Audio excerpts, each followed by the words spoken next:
Merry Christmas, you filthy animals. What's up, guys? It's been a super long time since my last movie review because, well, there really haven't been any movies to review. Yeah, there's been some stuff on streaming and whatevers, but here we finally have a blockbuster film to watch, and it's Wonder Woman 1984. Now, I was a huge fan of the original Wonder Woman back in 2017. I thought it was a really great movie. It was lots of fun, lots of great action, great casting, great actors, great performances. I thought it was a really fun film overall. So, of course, I was looking forward to this sequel, and even more so because it's set in the 80s, my favorite decade. And finally, now here it is. So this movie takes place about 40 years or so after the events of Wonder Woman 1, which I believe took place in World War I. So Diana Prince, Wonder Woman, is now living in 1984. She's working for the Smithsonian Museum, and they come across this strange stone which apparently can grant wishes to those who are holding it. Kristen Wiig also works at the museum, and she's this kind of nerdy, really shy, awkward, mousy kind of character, and she befriends Diana and really admires her beauty, her confidence, and her sexiness, and really wants to be like her. In the meantime, there's a shady businessman who really wants to get a hold of this magical stone because he wants himself to become rich and powerful man that he dreams to be. Now, Wonder Woman 1984, it's got its pluses and minuses. I'll get into those. I'll start off with what I liked. And what I really loved were the actors and the performances. Well, most of them anyway. Gal Gadot, I mean, she's really embraced this character so much, and she's really taking such control of it that it's become one of those things where you can't imagine anyone else playing that character, and I think that's really awesome. She is just great, and she's beautiful, she's sexy, she's powerful, and she does a really great job as usual. Chris Pine returns as Steve Trevor, her boyfriend from the 40s. I'm not gonna get into how he comes back, but he's back, and the chemistry between Gal Gadot and Chris Pine is so strong. It really makes you root for their romance, and you really believe in their love.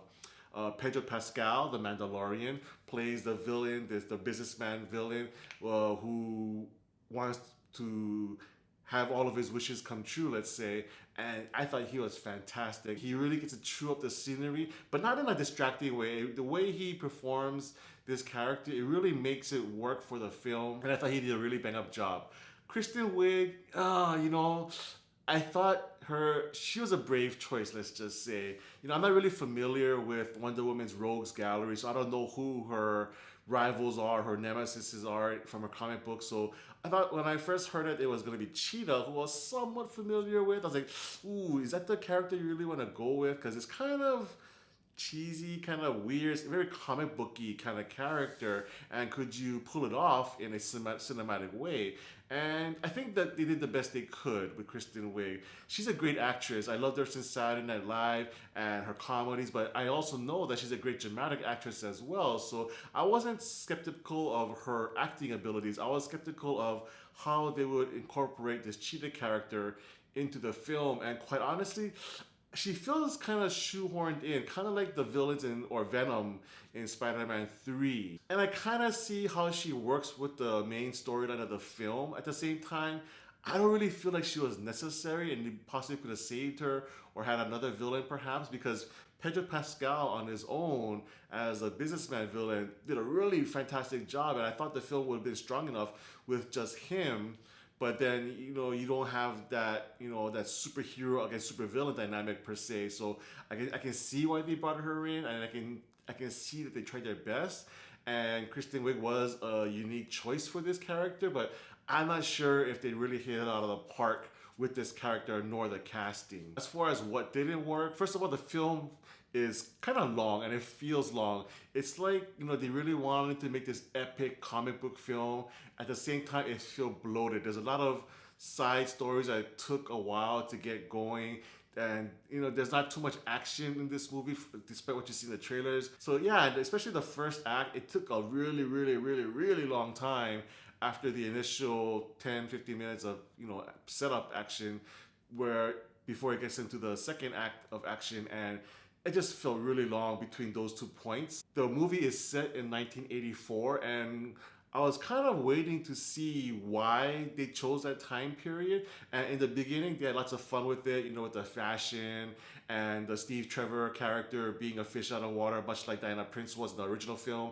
They kind of switched that around. So now he's the stranger in a strange land, and she's kind of showing him the lay of the land. That was kind of fun. But and then the first scene, the first fight scene in the shopping mall, was kind of filmed like in a very throwback kind of way. So when I was watching that first scene, I was like, okay, so this movie's gonna be like a throwback to the way films were done back, you know, 20, 30 years ago, kind of that cheesy factor. But then after that first small fight scene, it kind of comes back to the normal way of filming, and so it's not really consistent in that way. It kind of lost that 80s feel to it, and it's never really, the time period is never really a reason why to have it set in 1984, except maybe the theme of greed, which kind of plays into the main storyline of wish granting. So I can maybe kind of see the connection, but it wasn't that strong for me anyway. Also, there's a flashback scene, the very first scene of the film, which shows Diana as a young girl competing in this contest amongst the other adult Amazonians. And I'm like,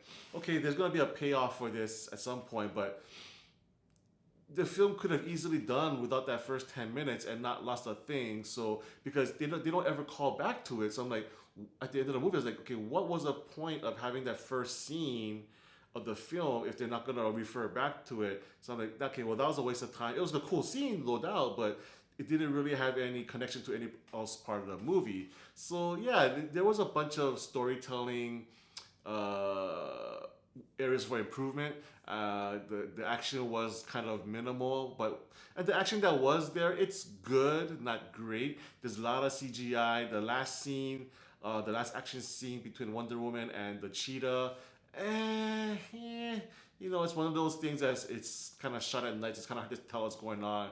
It's pretty short. You know, you can tell that they kind of wanted to limit the amount of time that the real cheetah characters was on screen. So like, again, the cheetah character didn't really quite work for me in that way. So, you know, there's definitely some faults to this movie. And like I said, the movie is set in 1984, and I know you don't want to overdo the 80s thing, but you know, you could have had a few 80s hit songs on the soundtrack. I think I might have caught Obsession at one point at some party, but other than that, there really was, again, there's no 80s feel to the movie after the first 20, 30 minutes. They just kind of like forgot what year they were in and didn't really set that tone of the film as being an 80s environment. Yeah, so Wonder Woman in 1984, it has its ups and downs for me. There were some good points, there were some bad points. But overall, I will say that I did enjoy the movie. I thought Gal Gadot was great. I can't wait to see what they do with the character from now on.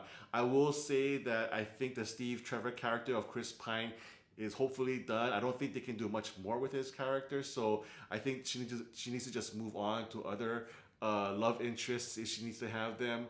But yeah, Gal Gadot, I think this franchise has a great future.